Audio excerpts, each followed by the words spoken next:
There you go. All right. Can you hear me now? Okay, great. You have a wonderful university president, Gene Fant. Him and I came to our positions at about the same time 8 years ago. And so if you would, this morning, just because I love him and I appreciate his leadership, would you give Gene and his wife a big round of applause just for being who they are? I also want to do one more thing. I want to thank the people who came with me, Carly and Mike Blackwood and folks that have kind of supported the Connie Maxwell team. Thank them for coming. And the most important one, if my wife would stand.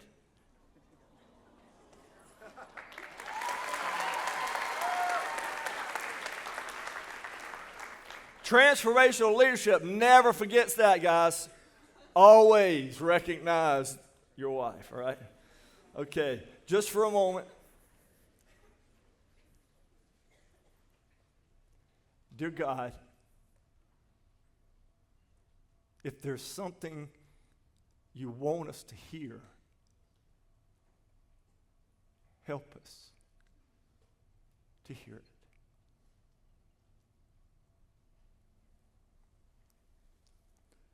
Once upon a dream,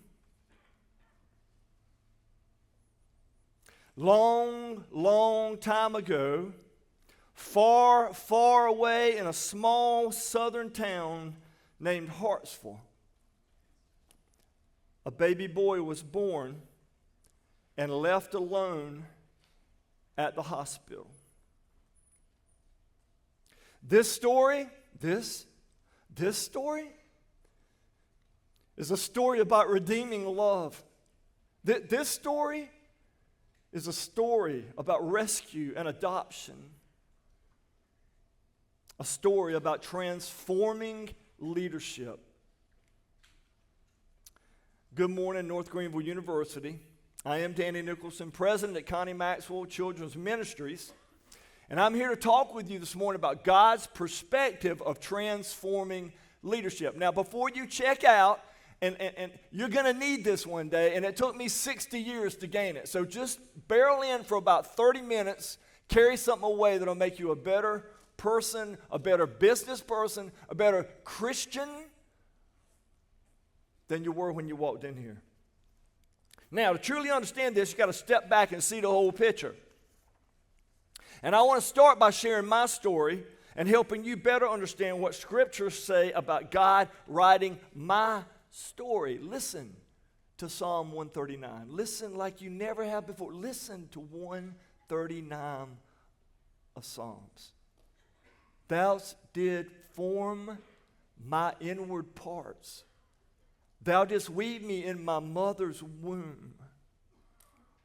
I give thanks to thee, for I am fearfully and wonderfully made. Wonderful are thy works.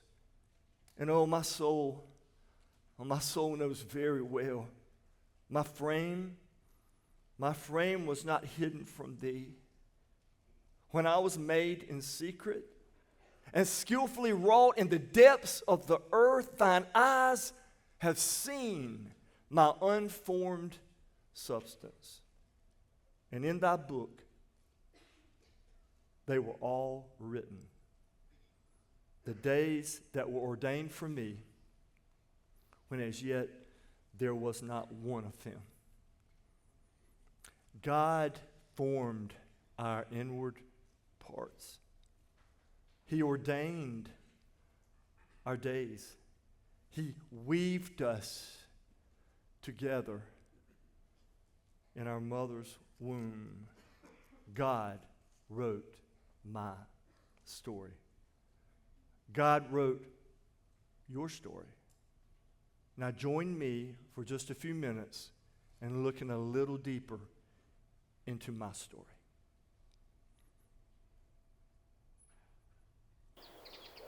I don't know how any of this works. I don't have a theological degree. I didn't go to seminary. I have no idea how to explain this, except that my story is so very beautiful. It's so very intimate, and the timing of it is unmistakable that somebody had their fingerprint on writing it. Right here is where I was loved and nurtured and taken care of in the highest way. It was simple, it was humble, it wasn't anything lavish, but you couldn't have told me that I wasn't a king in a castle. This cement has had many a ball bounced on it. The goal was like right here. When I looked around the yard, I remember Christmases and summertime. We played all night and cut open watermelons and just had the biggest time. My dad never did halfway on anything. If I mentioned it, he did it the whole way. My mom would have a little safety pin that she'd put a regular towel, like a bathroom towel, around me, and I climbed that tree and I was Superman. If the world could go like it went for me, that children feel like that somebody in this world is absolutely crazy about them, it would be such a beautiful place, because that's what my mom and dad did. Yeah. Because I was loved in such a deep way, I feel like I had room to spread my wings and to pursue everything that I had God-given talents to pursue.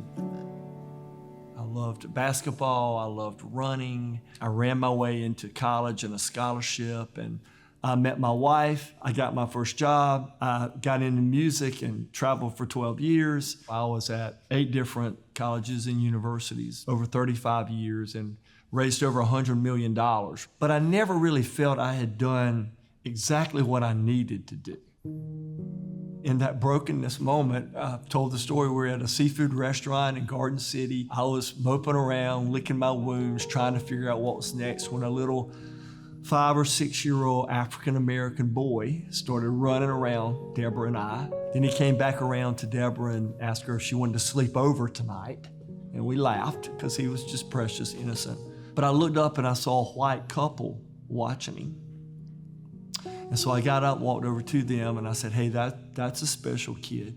And she said, well, we're his foster parents. And I said, God bless you. Then they called our names and we went in, and he was on the far left-hand corner of the restaurant. And I'm telling you, he was on his chair, waving his hands, going, we're over here, y'all come over here. So we ducked out to the porch, not to distract the whole restaurant. And I looked around, and he's running to our table like reckless abandonment. He is coming to our table like a kindergartner. He jumps up into my wife's lap, turns his head, and looks at Deborah in the eyes, and he says 8 words that just literally shattered our hearts. When the little boy looked and said to us, will you come to me in my dreams? Will you come to me in my dreams?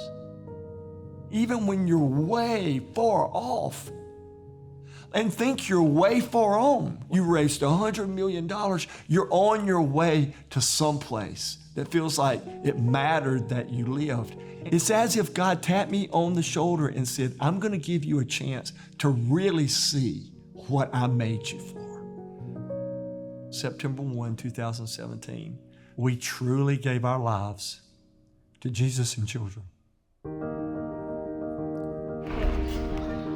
Somebody asked me today, how do you measure progress at Connie Maxwell? And I said, when all the kids are around my legs, hugging me and wanting me to love them. And they said, no, I mean like the business, the progress of it. And I said, when the children are around my legs. One of the most brokenhearted things I do is to see a kid say, I'm waiting on my mom. My mama's coming tonight. And watch them sit out on the front steps of their cottage and nobody ever come. That child at that restaurant said, will you come to me in my dreams? Yes, yes, yes, son, we will come to you, and we'll come to thousands of other children too. And we'll mobilize this place and galvanize this place to make sure that we have an army of people that will come to you, to love you, to teach you that you have a family that's not broken, that you can love, and we are responsible for making sure that happens. I think it's important that I didn't just read about this, I'm one of them. I guess I just feel it deeply because It's my story. I was born February 26, 1962, in a rural hospital in Hartsville, South Carolina. I was premature, and I was left alone. Billy and Mary Nicholson, a maintenance worker and a school teacher, literally came to the hospital, picked me up, and took me home and gave me a really beautiful, beautiful life. I never did know my real mom. And to some people who never knew what it felt like to not know who your mom is, it's a pretty big hole in your heart. I was probably 6 years old in a blue station wagon with bucket seats, and I was over the top of it. My mom looked at me and said, "Danny, you know you were adopted, right?" And I said, "Yes." And that was the extent of our conversation. I was their child. When I walk across this campus and I see the children running to church, or I see them outside playing on their bicycles outside the cottage, I often think that could have been me, except for two people that opened their hearts and their lives and gave me a home and the chance to dream and the chance to be loved. We just want to build these dreams so these kids can be loved like God loved me on February 26, 1962. That's our heart's desire.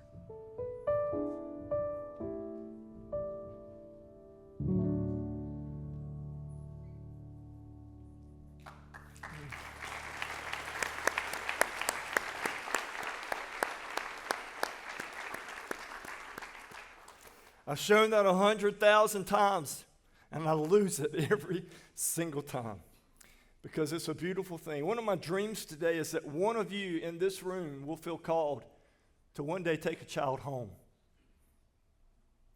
No more and no less. If I can help you see the need and children and the suffering of kids that are left alone and that need someone to take them home and to love them, then that would be my greatest goal today, that one of you, just one of you in your lifetime, your career, your life, your family would carry a kid home. Now, I'm going to move through this kind of fast because I want to do a little bit of a leadership lesson thing, okay, transformational leadership. I want to do that. And then I want to tie it to the greatest transforming leaders in my life who transformed me. I want to describe them and talk about them, and then we'll move along to our day. So I want to paint a picture this morning of transforming leadership, a beautiful, intimate, humble, but powerful portrait of leadership that transforms lives, that transformed mine. First, I need to build a quick frame that will bring context and meaning, provide a richer translation to our focus on transformational leadership this morning. So hang on. I want to start at Harvard University. Now you may say, well, why do you want to start at Harvard? Well, I attended Harvard Leadership Institute in 2007. Of course, I was overwhelmed being at one of the most prominent higher education institutions in the world. I was a bit intimidated. I was walking by a building where Emerson studied, and I mean, what am I doing here? I'm from Hartsville, South Carolina, you know. And as soon as I sat down, though, and opened up our textbook for the Leadership Institute, I felt at home. On the first page of the Bowman and Deal leadership textbook was this quote staring me in the face, and it said, and it punched me in the gut, self-love and ego block the leader's capacity for empathy. I came all the way to Harvard to learn what was taught to me in Sunday school as a child. Now let's look more deeply and closely at the meaning of empathy, which our world needs right now. Our world needs empathy. And let's just walk through quick definition. Empathy is walking in someone else's shoes. It's understanding deeply what another person is thinking or feeling. It's stepping inside of another person. It's loving your neighbor as yourself. The core of transforming leadership is not power or a fancy title. It's empathy. It's the ability to place others above yourself. To truly lead, one has to have the needs and interests of others at the center of your dreams and decisions. Now, during my postgraduate work at the University of South Carolina, I was introduced to a book entitled Leadership. It was written by James McGregor Burns in 1976. It's an exhaustive, groundbreaking offering that basically dug down deep into explaining power. Because that's what people think leadership is, power. And the use of power by leadership. And one of the first times that the term transformational leadership was used was by Burns in this classic book. And I want to take a moment now to describe transactional and transformational leadership. Now hang on. This is something you can tuck away and use for the rest of your lives. Burns described transactional leadership like this. I've got something, okay, and you've got something. We meet and I get what I want and you get what you want, and we walk away meeting our own needs, but never considering how an exchange might benefit anyone else or might have a greater impact on a larger number of people. We walk away and get what we want. Transactional leadership is more of a political exchange of sorts, a shallow, on the surface way of getting things done. In contrast, transformational leadership is wildly different. I have something and you have something, but instead of getting something that I want and you getting something you want individually, we meet and decide to put what each of us have together. To give up what I want, you give up what you want, and place it into where we willingly offer it up to sacrifice for a greater purpose. We place what we bring to the table together. We fuse them together with greater meaning, and it creates a larger morale and motivational purpose to the exchange. The center of this thought is the essence of transformational leadership. Quickly, just to give you an example of how it looks, I'm going to give you this thing I call push and pull theory. Now, I, as a leader, is always trying to get something done, and we do it through other people. You can't do everything on your own. That's what leaders are. They work through other people. It's simply what leadership is all about. You have to trust me to let me work through you. You have to stand beside me. You have to know what we're doing together. You have to trust me for us to know what we're doing. That's what leadership is. And you have two choices. You can either push. This applies to fundraising too, by the way. You can either push or you can create a pull.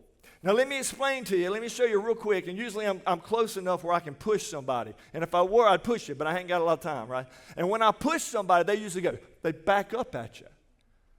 Because when you push somebody from the outside, you create resistance. They want to push you back.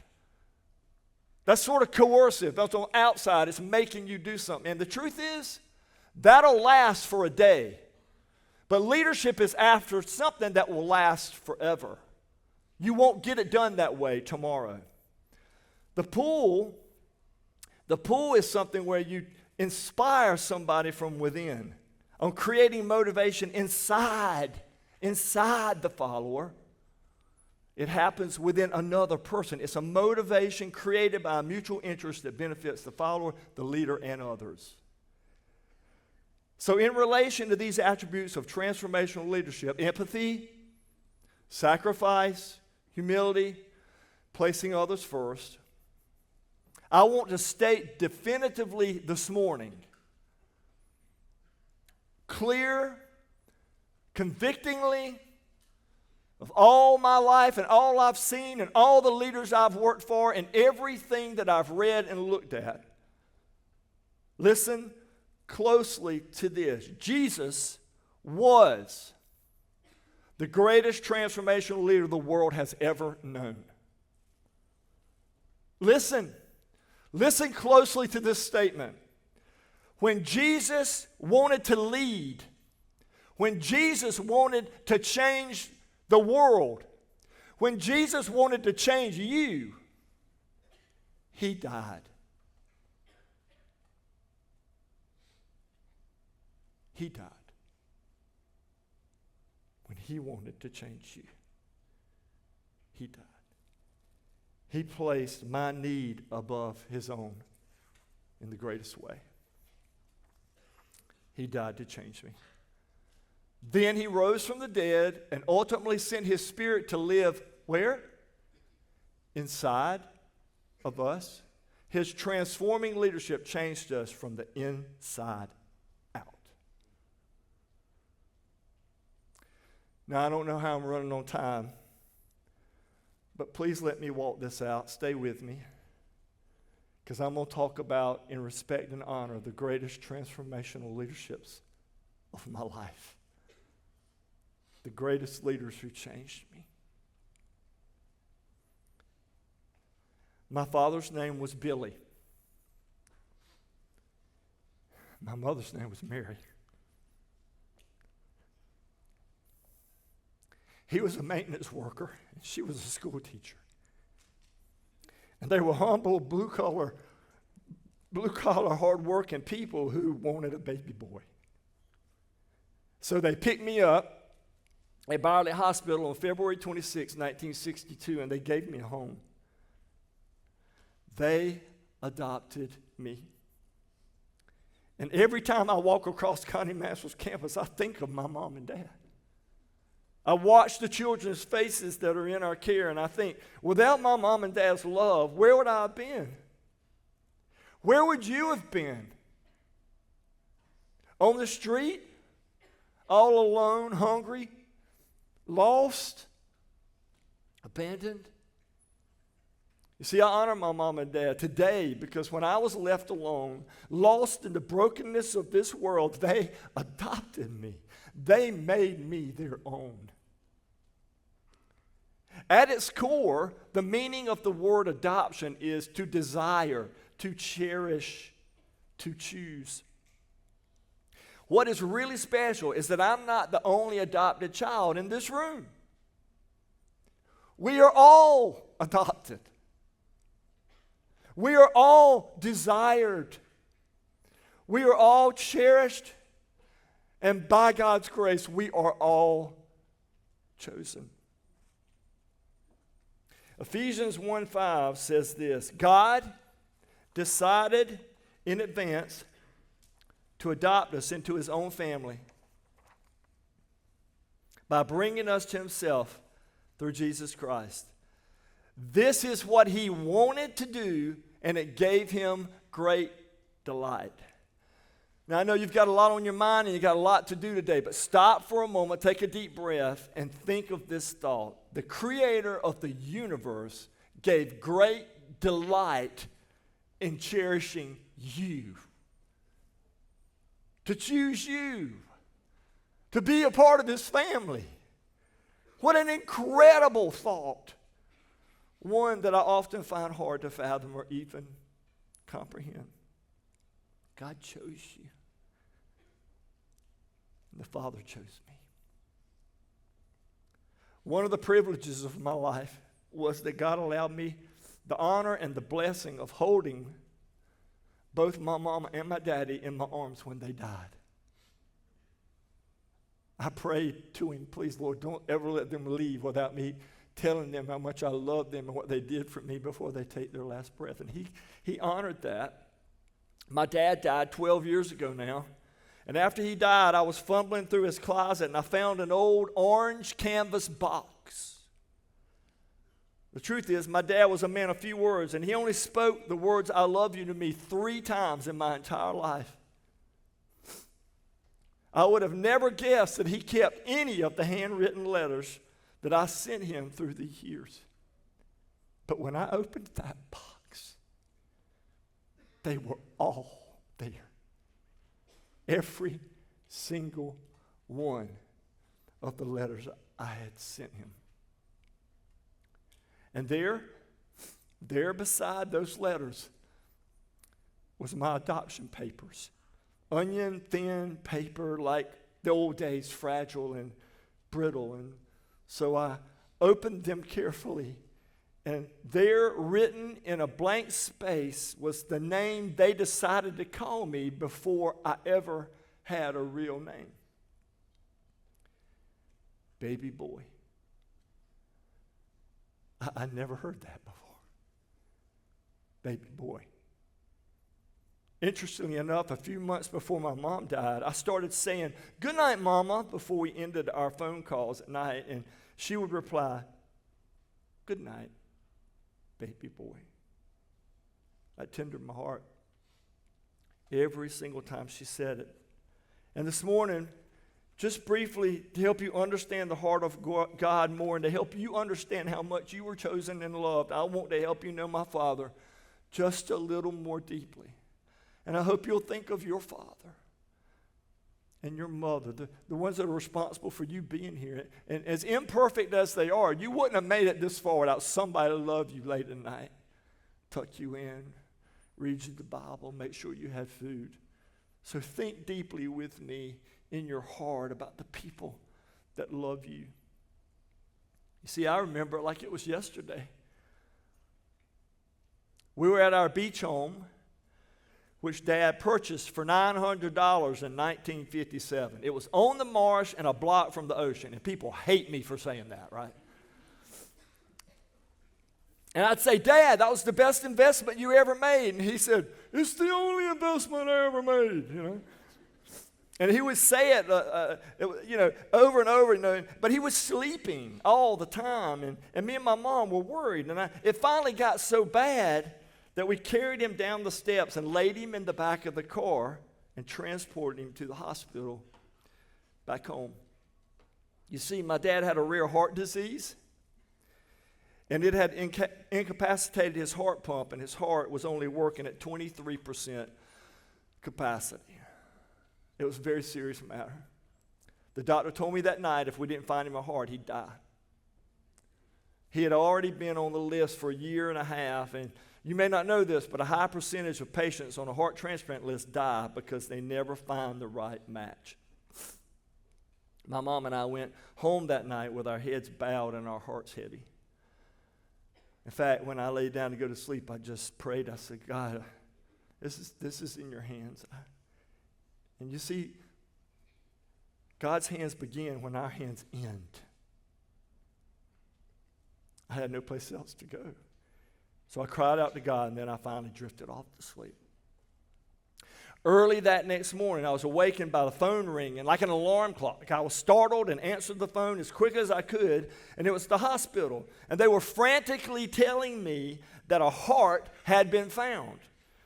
They were transporting my father to Charlotte, and my mom and I needed to get there as soon as possible. And we were elated. We were laughing. We were crying. We threw our stuff together. We rushed to the car. We arrived in Charlotte, entered his hospital room, and there he was hooked up to every kind of machine imaginable with wires circling the bed. And I walked towards him, and I held my father's hand. And I looked him in the eyes, and I said, I knew this may very well be the last time I would ever see him again. There's something about last times, y'all. You've got your whole lives ahead of you. You're young. Got so much to live for, so many dreams. But don't forget maybe to go call your mom and dad at some point today and tell them that you loved them, because in that moment, in the last time, there's not another chance. There's not another chance to thank them So I leaned down and I said, Dad, I want to thank you for every single thing you've ever done for me. I want to thank you for giving me my life and a home and all my dreams. Dad, I love you. And he said he loved me too. 12 hours later, they rolled him out of the operating room. The doctor met me in the hallway and said the operation was a complete success. And I promise you, I've never seen a doctor look more like God in all my life. It was a miracle. It was incredible. The doctor took one heart out and put one heart in, and my dad lived for 20 more years from that day. Because of that gift, my dad had experienced the birth of my children. He knew Taylor and Bryson intimately. He fished with them. He built them playhouses. He enjoyed many wonderful memories at Dee Dee's Beach House. And all that was incredible, a complete blessing. But let's not miss the most important part of my dad's story. The night before in Asheville, North Carolina, a 19-year-old young man died on a motorcycle accident. He had decided to give his heart away. And my father lived because of his choice. New heart, new life. You hear me? New heart, new life. In the same way, God decided to give his heart away so that you could have new life too. Jesus died to show the Father's love for us. After my dad passed away, I made that long, hard journey home for his funeral service. It was hard. When I arrived, I sat down with my mom, and I said to her, we have to make arrangements for his burial. We need to discuss what we will write on his tombstone. You see, I'm the words guy in the family. If it was to be said or written, it was me. And I usually write the important stuff. And my mom looked back at me when I said that, and she said, I already have that covered. And I said, you already have that covered? And she said, yeah, it was simple, easy. I said, okay, so what did you decide to write on my father's tombstone? And she looked me in the eye and she said, Danny's dad. He was never anything else after you were born. I know it's just another story. You hear them all the time. But can you pause for just a moment longer? Did you hear that? Can you feel the depths of love in that moment? We can't begin to imagine the love God has for his adopted children, for you. It's beyond our comprehension. But in that moment, I got a glimpse of how much I am loved by my dad and in turn by God. I stayed around the house a few days after the funeral. I wanted to be with my mom a little longer. I knew she'd be lonely when I left, so I knew it would be hard when I finally decided to leave, and it was. It was very hard. But finally, because I had to go to work, I pulled my stuff together and announced I was leaving. And we went through all the little rituals before we say goodbye. You know the things you do with your parents, your mom, you know the little things. You have your own little way of saying goodbye and all the little things you do. And she would always go to stand at the corner of our driveway. She'd pick a couple of wild daisies from the yard, and she'd hand them to me through the window. She'd kiss me on the cheek. And as I would pull out, I'd watch her in the rearview mirror, and until I could see her no more, she would be waving in front of our old home. She'd be waving her hand goodbye. I'd wave my hand in the air through the window, and I'd beep the horn 3 times, which meant I love you. We did that every single time. for all those years. Every time. This time, as I pulled away and I looked into the rearview mirror, to my surprise, she was running across the neighbor's yard, frantically towards my car. She was waving her arms, and I stopped immediately, and I waited for her to reach the car. And I rolled down my window, and out of breath, she leaned in to the window and said, Danny, I have to tell you something. Danny, I have to tell you. I said, yeah, okay, Mama. She said, no. I mean, it's really, really, really important. It's very important. I have to tell you something. I said, oh, okay. And she said, always remember and never forget, you were chosen. Cherished and chosen. So I want to take just a couple more minutes, even though I'm over. Because I wanted to tell you why I think we have a chance to be loved, and then I'm going to let you go. And I'm going to ask you to sing with me again, okay? Because I think grace is the whole deal. I think we are loved and chosen and cherished because of grace. And so here's what I want you to do. My wife always says, oh, God, please stay on tune, Danny. Stay on tune, you know. But I'm going to sing this little piece. Then I'm going to ask you, after I sing it once, I'm going to ask you to come in and sing it with me.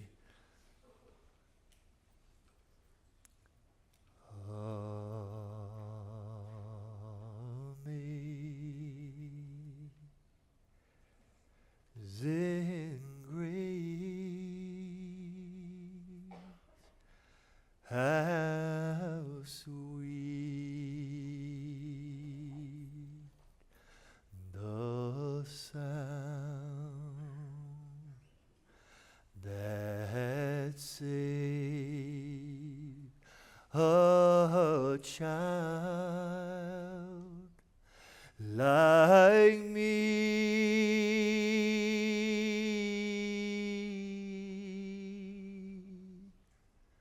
I once was lost, but now I'm found. I was blind, but now I see. A.T. Jameson was president at Connie Maxwell 46 years. He wrote this in the final chapter of his book, and I leave everywhere I go, I leave them with this. Oh God, give me not power or fame or riches. Lord, allow me the privilege to walk hand in hand with a child through your gates. In the name of the Father, and of the Son, and of the Holy Spirit. Have a great day, North Greenville. Take care.